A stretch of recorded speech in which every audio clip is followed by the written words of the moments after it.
In this video, we're going to talk about the third data transformations method, which is the reduce method. And as you remember, we used the reduce method to essentially boil down all the elements in an array to one single value. And we talked about the example of adding up all the numbers in one array, right? And so let's try that now with our movements array. And remember that array looks like this, okay? And then by adding up all these numbers, so both the deposits and the withdrawals, we end up with the global balance of the account, basically. So let's start using the reduce method here. And so as I just said, we're gonna call it on the movements array. And the result of the reduce method will be, as I just said, the global balance of the account. So let's call the result balance. And remember that in this case, this balance will be simply one value and not an entire array. Okay, so the reduce function also gets a callback function, but this one is a little bit different from the other ones, like the one in map or for each.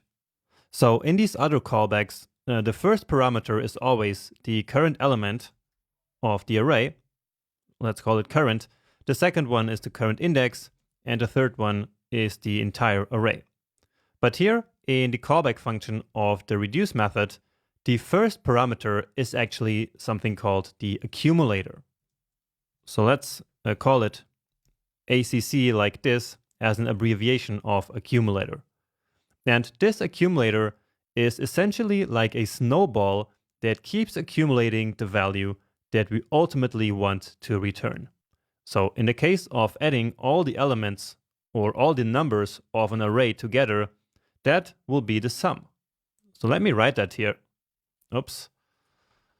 So let me write accumulator is like a snowball. All right. But anyway, let's now write the actual function block here. So as always, this callback function here will be called in each iteration of looping over the array. So reduce also loops over the array and calls this callback in each iteration. But now, what will we actually do in each of these iterations? Well, since the accumulator is the value that we will keep adding to, what we're going to do here is to add the current value to the accumulator. So the accumulator plus the current value. Okay? And this works because in each call of the callback function, the accumulator will be the current sum of all the previous values. And so we will really keep adding to this accumulator in each iteration of the loop. Finally, we also need to return this value here from the callback. And so this is how the new accumulator can then be used in the next iteration of the loop. So basically, in each loop iteration, we return the updated accumulator, so the current one, plus the new current value. And so like this, we can then keep adding to it in the next iteration. Okay? So this callback function is the first argument of the reduce method, but the reduce method actually has another, so a second parameter. And that is the initial value of the accumulator. So the value that we specify here, which in this case is going to be 0, is the initial value of the accumulator in the first loop iteration. And so in this example, we want to start counting, or we want to start adding at 0.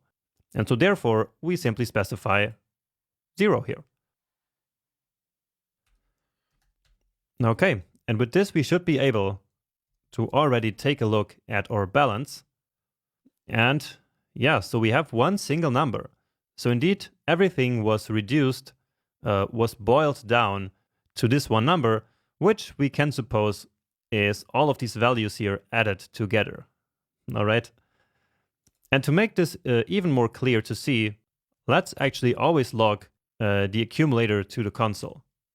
So let's say iteration number I, and then the accumulator in there. Okay, so we see that in iteration 0, the accumulator is 0. And so this is the value that we specified here as the starter, so as the initial value. Then in the second iteration, the accumulator is already at 200. And that's because that is the initial value plus the current value in the previous iteration. So that was 200 there, right? And so this 0 plus the 200 creates the new accumulator, which is then in the next iteration 200. Then in this iteration, we add the current value again, which is 450. So that result is 650. And therefore, in the next iteration, that's the value of the accumulator. Okay? And so here you can really see like the snowball effect of all of these values adding up to one final value. And in the end, that value is essentially the accumulator. Now here we see the value going down because in this iteration we are adding minus 400. And so 250 is 650 minus 400. Okay, so in the last iteration, the value is 2540, and then adding 1300 will eventually result in this value here. Great. So this is really how the reduce method works. And I think this log here is a great visualization of that. Let's give it all the space we need. And let me just change this one here to 100 so that you see the effect of changing this. And so now we can expect this accumulator in the beginning being 100. And so we already start with a small snowball here, which then we keep adding to. And therefore, our final balance is now 100 euros, or whatever it is, larger. Okay? And yeah, let's one more time do the same thing manually, basically with a for loop. So of movements. And so we need one more time an external variable here, which is going to be the sum. Let's call it balance2. So balance2 starts at 0. And so essentially this is our initial accumulator value, just like this 0. And then sum plus equal the current movement. And if we log balance2, we will get, okay, now of course, this has to be balance2. But now we get indeed the same result. And so here you can see this common pattern that we always need an external variable whenever we want to use a for loop. And that's fine if you only need one loop, but it starts to become really cumbersome and unpractical when we use many loops for doing many operations. So these methods that we've been studying, they completely avoid this extra variable, and they simply return the variable or the value actually right away. All right. And of course, we can write this here in an even simpler way. So using an arrow function, and I will still keep this here so that we can see the return that's happening. So first we can get rid of this. Then we get rid of this. We also don't need any of these. But here we always use or need the accumulator and the current value. So here we need parentheses, then the arrow, and then, as always, we can get rid of all of this. And so now still our balance is the same. Awesome. So understanding how the reduce method works is something really important, but it's also way more confusing than the other ones. But I'm sure you're well underway of really understanding it. And now that we know how it works, we can actually now also calculate the balance of these movements here, and then print that balance right here to our application user interface. And so let's go ahead and do that here. So finally back to our application here. And so let's do that down here. So calc and print balance. And so this function here will once again receive the movements as an input. So any array of movements will work. And so now let's calculate the balance based on this array. And essentially this is exactly what we wrote before. So that's movement dot reduce, but it doesn't hurt to write it here again. So remember, the first parameter is now the accumulator, and only the second one is the current value. So let's call it the movement now. And so here simply we return the accumulator plus the current movement, and we start at 0. Great. And now all we need to do is to display it here in this element. So let's check this out. And it is called the balance value. And just like before, I already have it selected here. And this is a label. So balance value is here. So I called it label balance. And so label is basically all the things where we simply want to put some text in. All right. So let's say label balance dot text content, and this one we already know, equals the balance. And let's actually do a template string here, or a template literal, and also display the euro sign. Well, I don't know where it is, so let's just write EUR, which also means euro. And so now, let's see. Of course, we didn't call the function yet. So let's do that here as well. And actually, let's put this function here where it makes a little bit more sense, because it kind of belongs to this display movements here. Okay, so let's actually also call this one here calc and display balance. So to give it a similar name as that one. And so now I'm going to call it calc display balance. And once again, I'm calling it with account 1. So account 1 dot movements. And then later on, as we keep developing this application, of course, these movements here that we're going to use will be from the account that logged into the application. So if Jonas logged into the application, then Jonas's movements will be shown and Jonas's balance. But if Steven logs in, then of course Steven's movements and Steven's balance will be shown here. And right now we already see our balance up here.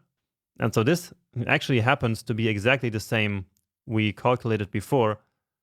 So also 3,840, because the movements are indeed also exactly the same. Great. So that's beautiful. With this, we actually already completed some parts here of our flowchart. So let's also keep this one handy here so that we can keep looking at it. And so we already did calculating the balance and displaying the balance. So we did all this in just one function. And we also already have displaying the movements. So indeed, we are making some nice progress here. And the rest that you see here will be even easier as we go on. Now, just to finish this lecture here about reduce, let me show you one final example, because we can also do other stuff than just adding up values. That would become boring at some point, right? And so we can also do other stuff.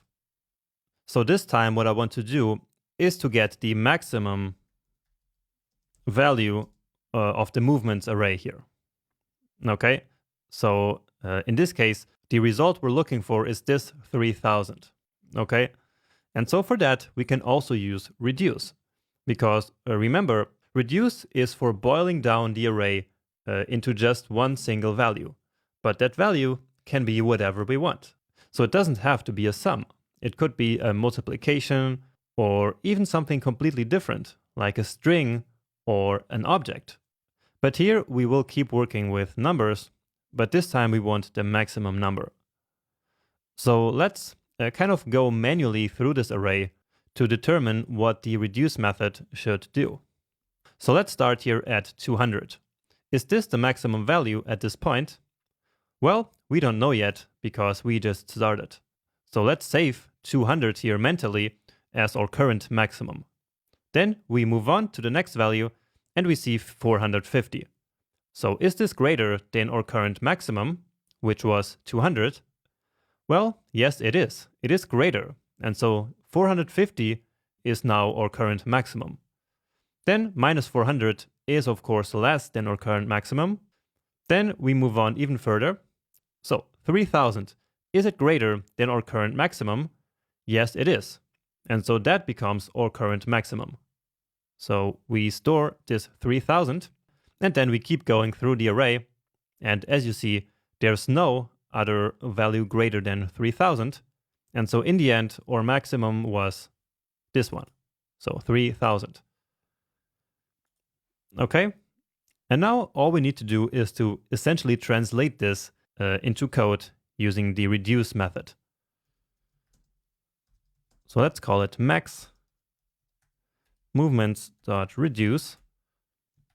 And as always, we need the accumulator and the current value. So I'm calling it movement here again. All right. And now this time, what should be the purpose of this accumulator value? So that's always the big question that we have to ask when we use reduce. So up here, when we wanted to add all the numbers together, the purpose of the accumulator was to keep track of the current sum. And so here, the accumulator will be the one that will keep track of the current maximum value. So let's just start by writing the logic here in a bigger way so we can understand what's happening. And then I will simplify it to make this a one-liner function one more time.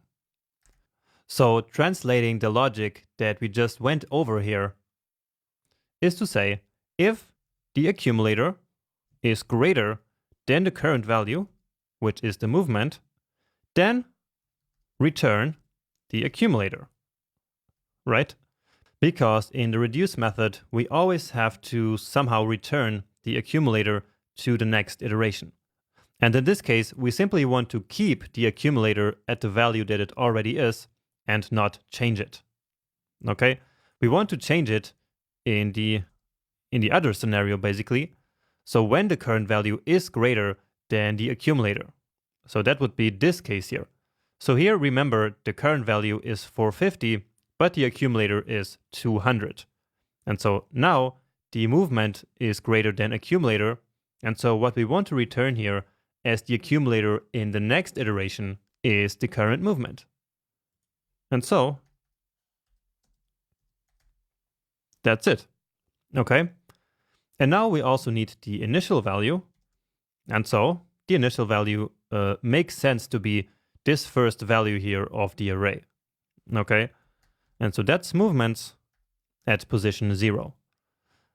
Now we could have used 0 here, but that would not be correct. Because imagine that the first value would be like negative. Then this might not work as expected. Maybe it might work with the maximum, but not with the minimum, for example. So don't just put 0 here when you're trying to find a maximum or a minimum value. Always just go with the first value of the array. Okay. And that's it. Let's see if it works. And then we can maybe go over this again. So, indeed, we get 3000. So, we started at 200. So, in this iteration, is the accumulator greater than the movement? Well, it is not. And so, return the current movement. Okay, but the first iteration is not that important. It gets interesting here in the second one. So now our accumulator is at 200 and the current movement is at 450.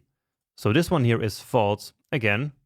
And so now we return the movement as the new accumulator in the next iteration. All right. And so in the next iteration, that accumulator is 450 now. Then here, the current movement is minus 400. And so here is 450 greater than minus 400? Yes, of course it is. And so let's simply return the accumulator so that it stays the same in the next iteration. And so that's the logic all the way until the end of the array. And with this, we then end up with this maximum value. All right, so I hope that made sense. And in fact, there is a ton of things that we can do with this reduce method. It is by far the most powerful array method that there is. And because of that, it can also be the hardest one to use. So we always need to think exactly what we want the accumulator and the current value to be and how they should interact. But I hope that with this exercise here, I could demonstrate the thought process a little bit. And throughout this section and the rest of the course, there will be some more exercises of the reduce method so that you can also learn better and better how to use it yourself one day.